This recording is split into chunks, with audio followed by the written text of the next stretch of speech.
When you think about mangas and animes, you think about Japan, but this art goes way beyond Japan. It's now part of everyday life people all around the world, especially France and United Kingdom.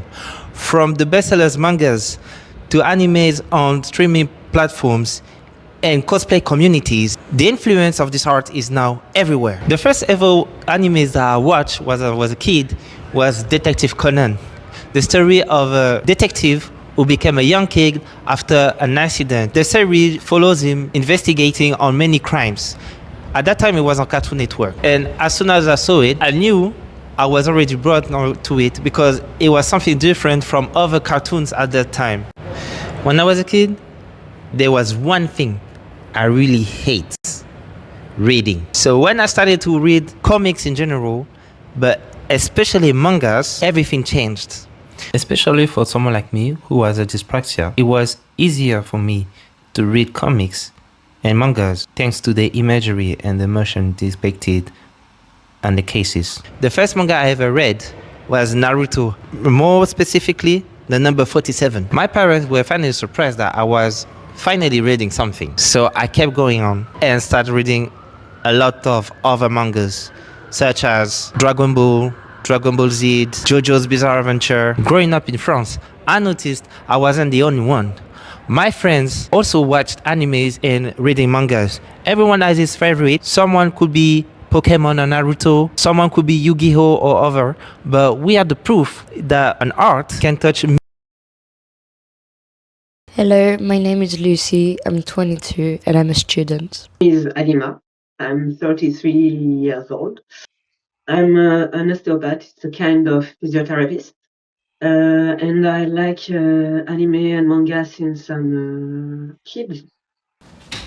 Do you like animes, mangas, or anything related to this world? When I was a kid, I used to really like animes and mangas. But then as I grew up, I guess not as much. So when I was around 11, obviously I had access to the internet and I started seeing the drawings in the manga style, and I liked that, so I was trying to recreate it. And then my mom's colleague, she gave me manga. It was called The Butterfly Effect. I think there were like 6 or 7 chapters. And I read everything in 2 days, so I loved it. I loved the style.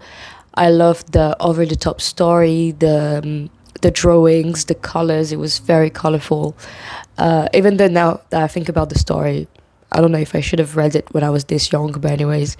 And then as I grew up, my taste changed. I was more drawn to graphic novels because I preferred realistic stories that were like embedded in real life, and I preferred the art style. And then there were a few things that I didn't like about mangas and animes, like the objectification of women, their hypersexualization, and also just the lack of diversity in general in mainstream mangas and animes. And my favorite anime, I think it's Claymore. Claymore is an anime where we follow a story about a village, a city, with a lot of monsters. And to protect citizens, they need some kind of guardian, but the guardian are only women, half monster, half human. So they have superpower and they are very strong. Okay. This is my favorite anime because this is the first time I saw in an anime a woman who are not weak. Because normally in anime you can see girls who are weak, who are only waiting to be saved. Just like in video game, for example, for Mario. You have Peach waiting for Mario. In this story, this is totally different. The women are very strong, like soldiers, because they're wearing armor, and this is what I like. So do you like mangas and animes? I read and watched a few. Yes. Yeah, right. Yeah, I've seen a lot of them. Not me personally, no, but I know people who do. I've watched a few. Yeah, I'm pretty into animes. I used to be a lot more. I used to really be a weeb, but I never read a manga. I just watched like a few animes, but not too much. Oh, what's your favorite? For me, Attack on Titan. Attack on Titan? Hell's Paradise. One Piece or One Piece. maybe Tokyo Revenger. Yeah, maybe JoJo's Bizarre Adventure too. Yeah. I will say One Piece. Attack on Titan. Akame ga Kill. Demon Slayer. We actually watched one together that we really liked, and it was Attack on Titan. I mean, it's a classic. And for how long you know like you read and watch mangas? I'd say since I was in year 8, I think. Yeah. I started a bit later, probably 5 years ago. 3 years ago. I think I started at at school. I started like 11. Yeah, pretty much the same. For me, it was, I think, 2014 that I really got into it. I just got really into a lot of like Asian cultures. Yeah, that's where I fell into anime. COVID, when we Yeah. watched Attack on Titan together. We just had a phase during lockdown, I guess.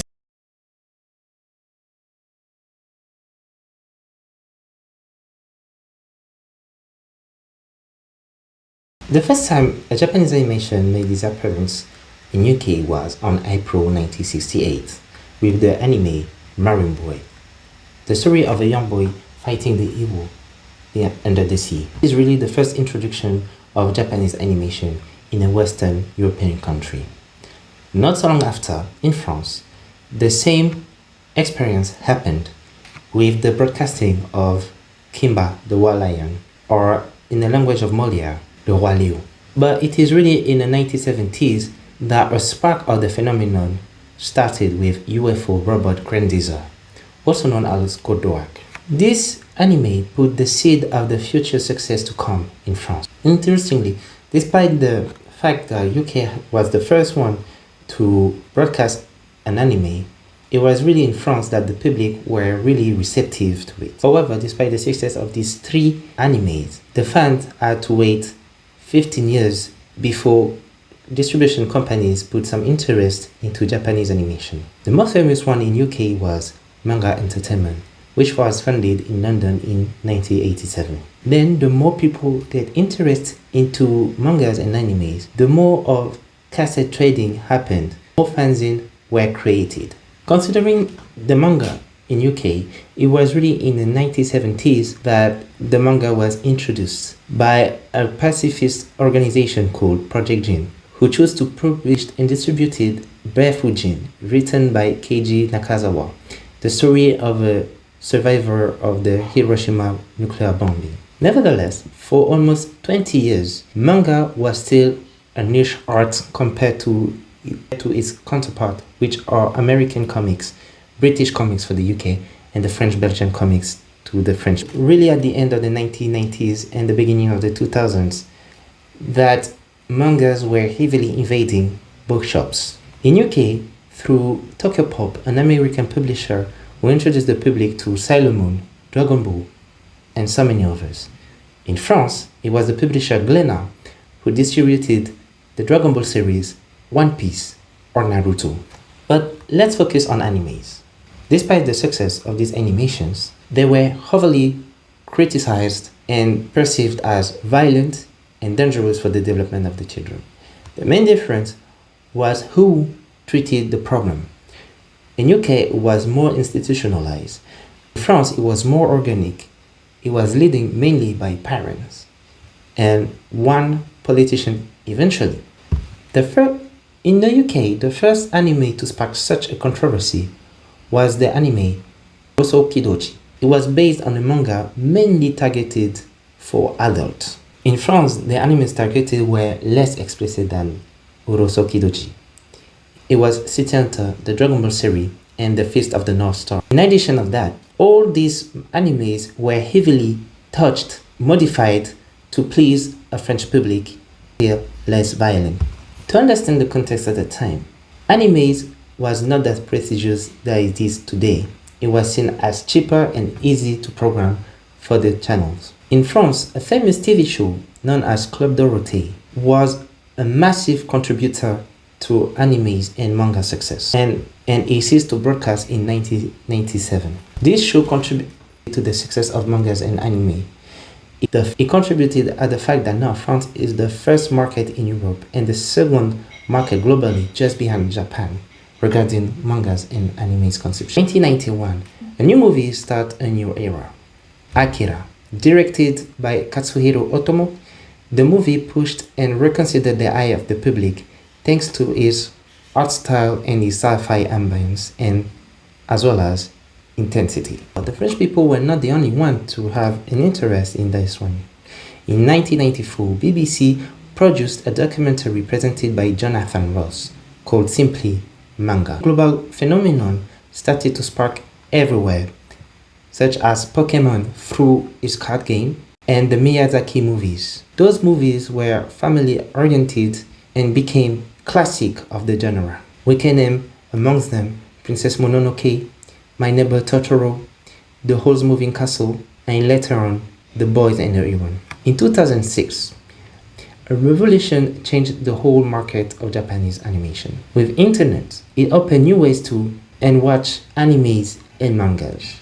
And a group of 4 students understand by their visions. They created the streaming platform, Crunchyroll. At the beginning, a pirate website. It was hosting many Japanese anime subtitled by fans. It's only 2 years later, in 2008, that Crunchyroll started to host and distributing legally Japanese animations. Thanks to this, fans were not needed to wait months for DVDs or cassettes or days before their favorite series was broadcasted on TV. It is now available immediately and above all, entirely.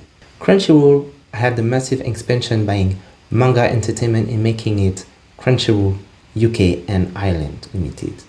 It also bought a lot of European companies and created Crunchyroll SAS at a European scale. This success is also explained by the accessibility of the subscriptions, costing around £5. Not only on the screen, but the influence of manga and anime overcome widely the audiovisual landscape.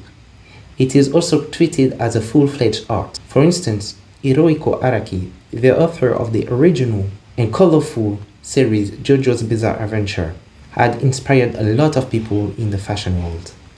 At some point that he became a collaborator with Gucci. Not only him and Gucci, but we can quote Lover, who collaborated with Studio Ghibli, L-Men China, who collaborated with Eiichiro Oda for a campaign for Gucci. Oh, that was really enlightening. So I noticed that you talk about art and you talk about Nana a lot. So I can guess that you have some interest on fashion, for example. I see that nowadays, since mangas and animes are mainstream now, like they explode, we can see a lot of collaboration and interaction between the world of fashion and the world of mangas and animes. I'm thinking primarily about Nana, but also JoJo's Bizarre Adventure, because Araki, which is the author of the series JoJo's, had collaborated many times with big luxury houses, especially Italian ones like Prada, Gucci, etc. And so I would like to have your side on this, and what's your thoughts? So I really love fashion. I'm really into it. I always keep an eye on what designers are doing, what they used to do. And that's the only aspect of mangas and animes that I still enjoy and will always enjoy. It is just so out there. It is maximalist. It is insane to see. And I think it's beautiful when you see these things in real life in a way. So I follow this content creator who does fashion. His name is Wisdom K, and he does these outfits inspired by different mangas and animes. He did JoJo's, notably. And I was just like, wow, I just think it's beautiful when art inspires art. It is, I think, the truest form of human expression. And you see it in Nana as well, where you have the big representation with Vivienne Westwood. I think it's beautiful to have some from the Japanese culture. They take inspiration from a British designer to show their rebellion and their personality, and they take these pieces because Vivienne Westwood is very different from other brands. Like, you recognize it on the street, and yet when you read Nana, you don't feel like you're just looking at an ad for Vivienne Westwood. You see characters that just embody the personality through their fashion, and I think that's just great. And when it comes to JoJo's, it might be one of the best representation of fashion. It definitely inspires Balenciaga, I think, probably Maison Margiela as well, or Mathieu Fekal, in the colors, the way the materials move, and just the structure of the outfits, and especially in deconstructing our gender norms, especially when you have male characters wearing things that we would describe as very feminine, like heels or like padded shoulders and things like that. And they do it so beautifully, and it oozes with personality. And so fashion is a big part of mangas and animes. I think that's what attracts people, a lot of people at first. Yeah. So, how did manga overtake traditional British and American comics? The answer not lies only in the changing tastes, but also in numbers. Let's begin with France, which has long been a Europe manga powerhouse. According to Nissan IQ, almost 40 million volumes were sold in 2023 alone, which makes France the second largest market in manga, just behind Japan. Manga now accounts for more than half of the comics books sold in France, showing just deeply manga is becoming a part of the pop culture. The UK started later, but it is catching up very quickly. According to Grandview Research, the UK anime market generated approximately $913 million in 2025 and is projected to grow to almost $2 billion by 2033. The UK manga market is expected to follow a similar trend, increasing from around $61 million in 2025 to more than $317 million by 2033. These figures suggest that manga and anime are no longer niche interests. They are becoming major parts of the UK's entertainment industry.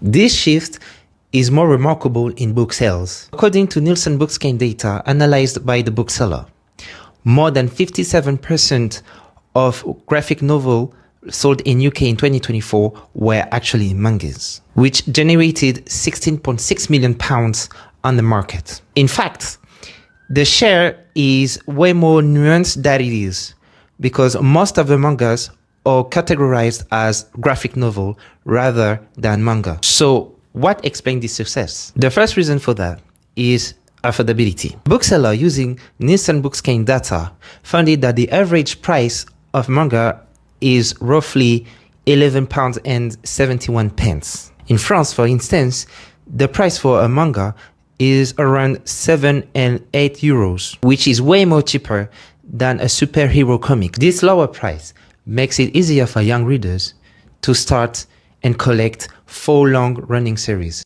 The second reason is the audience itself. Nielsen IQ statistics show that 13 to 24 years old represented around 1/3 of all manga buyers in the UK, highlighting the genre's strong appeal among younger generations.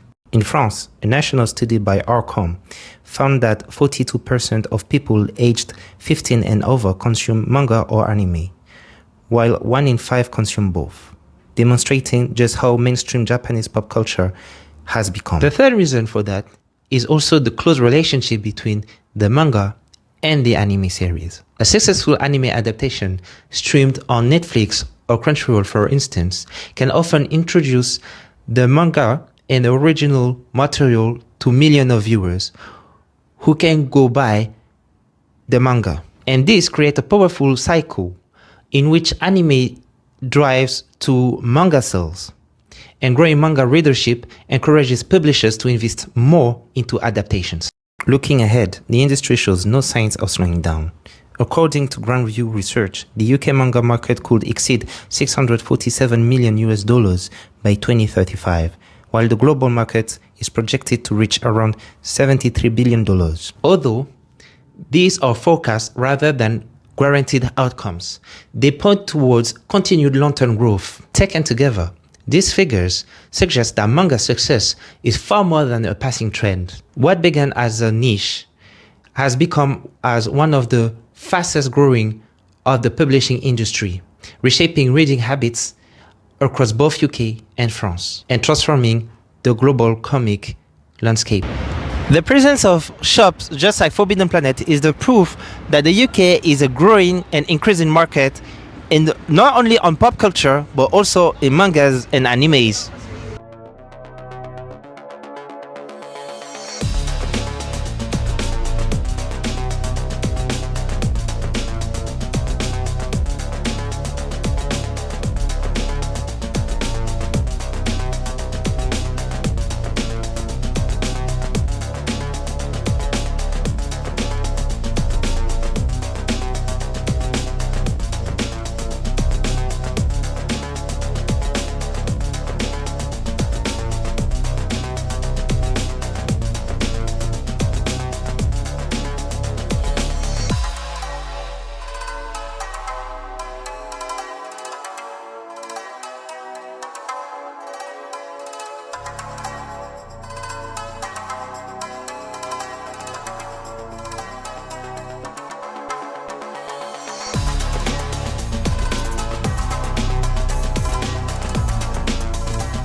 Moreover, there is another important conversation happening within anime fandom, the question of black representation. For years, mainstream anime featured few dark-skinned characters. When they appeared, they were often stereotypes or sidekicks. I think the subject of diversity in mangas and animes is so wide because there are so many subgenres as well. So I think if you're more interested in a certain subgenre, you can't really start exploring all the details of it. For example, I was thinking right now, what about the representation of people from the LGBTQ community, for example? And then I realized, well, surely there's a manga, an anime that goes around this subject, but I just have never heard about it because maybe I'm not part of the community, because maybe I'm more interested in things that explore different subjects. And I think because there are so many subgenres, it's hard to start talking about this lack of diversity. However, when you have household names like Naruto, Dragon Ball Z, Full Metal Alchemist, things that we talk about all the time, Attack on Titans, the typical mangas and animes that we talk about, it would be great to have an anime that is just as big and with just as much diversity as there might be in others. But that is slowly changing. For example, series like Naruto with Killer Bee from Como Villager, Michiko and Achin, and The Promised Neverland with Canon have introduced beloved black or dark-skinned characters. I think it is important to have that representation, naturally. It's not particularly why I specifically draw it. I do like the idea of people coming to my work and seeing themselves represented and enjoying that. But also, it's just what I like to draw. Like, I like to draw black characters with the clothes and the hair, and it's just something that I really like to draw. So that always kind of comes first for me. Basically what you like to draw. And then I also do like the idea of people coming in and being like, I relate to this, or I mess with this. And it's something that, I don't know, you don't see in a lot of mangas, and I think it's the reason why people do enjoy the work for the most part. So, naturally it is important, and it's something that, I think we'll see more of in the future. As more people start to learn from manga, and, naturally black people start to also flock towards manga. I think it's going to be a thing that you see more of. And I think it is important that you do more of it. In addition, Black cosplayers and fans have created their own spaces online to celebrate their love for anime on their own terms. So about cosplaying, I began when I was a student, around 20, I think. The first the first idea of cosplaying was from one character from Claymore. Is Claire, the main character. So I began to buy some piece of the cosplay because this is the armor. But I was a student, so I was not very rich, and it cost a lot. So I give up, and I give it for another reason because Claire is white in the anime. So I was not very confident.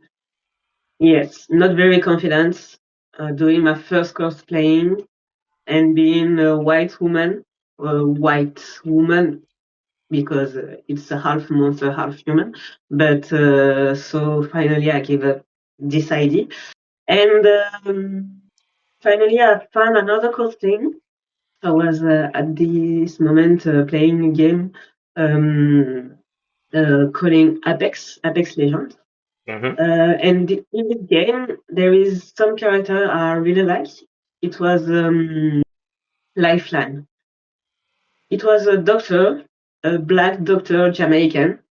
So it's kind of physiotherapy, sociopath, So I really like this one, and she can help people. So this is why I'm doing my job, because I like to help people. So, and it was more easy for me to cosplay because she was black. So this is my first cosplay. Now let us turn to Kai. Kai is a young manga creator living in London. He draws his own mangas, like In-Betweeners and others. Kai represents a new generation of British artists creating original English language manga. Some of them are deliberately writing stories with Black British protagonists. Yeah, so at first, I did do like more illustration work where it was like single drawing, like basically what you see online. And I was gonna just be a social media artist, but I don't know. When I started reading more mangas, I realized that was kind of what I wanted to do, and I liked the idea of drawing in black and white. And then I guess the motivation on top of that was just having fun with it, honestly. So my first manga that I made, I was just like doing whatever with it and just having fun. And then I eventually found out that it was what I wanted to do. And since then I've just been drawing, which has been about 2 or 3 years now. Something rarely seen in imported manga. In conclusion, Anima and Kai are two faces of a movement that has reshaped Western European pop culture. One expresses herself through fabric, the other through pen and ink, but both are part of the same story. 50 years ago, Marine Boy flickered across British screens, a curiosity from a distant island. Today, anime and manga are a billion-pound industry, a subject of university courses, and a beloved part of everyday life for millions. The UK holds 24% of the European anime market. Manga outsells superhero comics. Conventions draw crowds larger than many music festivals. And the British Museum has given manga its stamp of approval. This revolution did not happen overnight. It happened one VHS, one fanzine, one convention, and one cosplay at a time. Anima and Kai are not just fans. They are creators, performers, and storytellers. They prove that Japanese pop culture is no longer an import. It is now part of Britain's or France's own culture fabric. Has manga replaced the superhero? Not entirely. Marvel and DC still have loyal fans, but the balance has shifted permanently. In the United Kingdom, anime and manga are not guests anymore. They are home.